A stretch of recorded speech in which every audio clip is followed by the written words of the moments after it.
Hello बच्चों, स्वागत है आज के 5 मिनट केमिस्ट्री सेशन में। और आज आपके सामने पेश किया जा रहा है फेज इक्विलिब्रिया का एक शानदार क्वेश्चन। क्या बोल रहा है क्वेश्चन? फेज डायग्राम दे रखा है आपको किसका? CO2 का। और 4 ऑप्शन दे रखे हैं ABCD। आपको बताना है कितने ऑप्शन इनमें से करेक्ट है।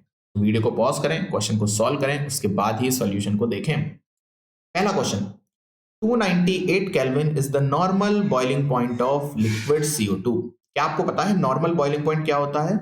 वो बॉइलिंग पॉइंट जो प्रेशर इक्वल्स 1 atm पर कैलकुलेट किया जाए। यानी कि जब हम किसी का बॉइलिंग पॉइंट या मेल्टिंग पॉइंट 1 atm पर नापते हैं तो हम उसको बोल देते हैं नॉर्मल बॉइलिंग पॉइंट या नॉर्मल मेल्टिंग पॉइंट। तो अगर आप 298 केल्विन की बात करें तो 298 केल्विन जब टेम्परेचर है तो प्रेशर इज 67 atm। क्या ये नॉर्मल है? अरे नहीं नहीं, ये तो बहुत ज्यादा है। तो ए ऑप्शन गलत है बाबू। तो ये भी नहीं होगा, ये भी नहीं होगा। चलिए बी चेक करते हैं। At 1 atm and 190 Kelvin, CO2 will exist as gas। ध्यान से देखें, 1 atm ये रहा, और इस पे अगर मैं 195 केल्विन पे बात करूं तो सॉलिड और गैस इक्विलिब्रियम है यहां पर।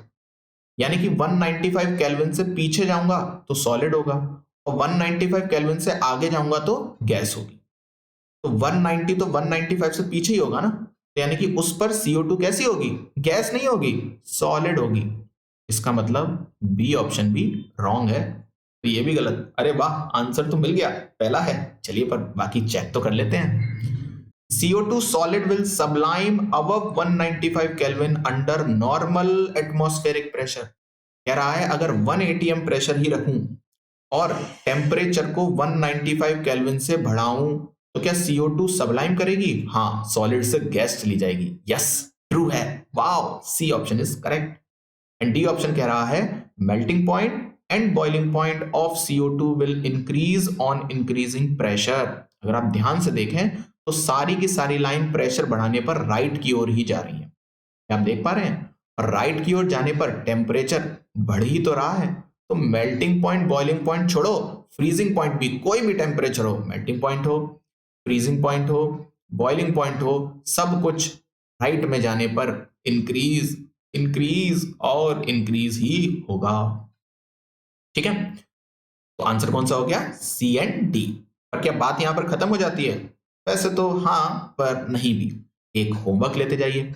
अगर मैं फेज डायग्राम वाटर के लिए बनाऊं या H2O के लिए बनाऊं, फेज डायग्राम आता है कुछ ऐसा। आपने पढ़ा होगा अपनी कोचिंग में, प्रेशर वर्सेस टेम्परेचर कर्व है। आपका होमवर्क है, आपको बताना है ट्रिपल पॉइंट पर प्रेशर और टेम्परेचर कितना होता है। दूसरी बात, अगर मैं H2O सॉलिड यानी कि आइस पर प्रेशर बढ़ाऊंगा तो फेज डायग्राम देखकर बताइएगा आइस का मेल्टिंग पॉइंट इंक्रीज होगा या आइस का मेल्टिंग पॉइंट डिक्रीज होगा।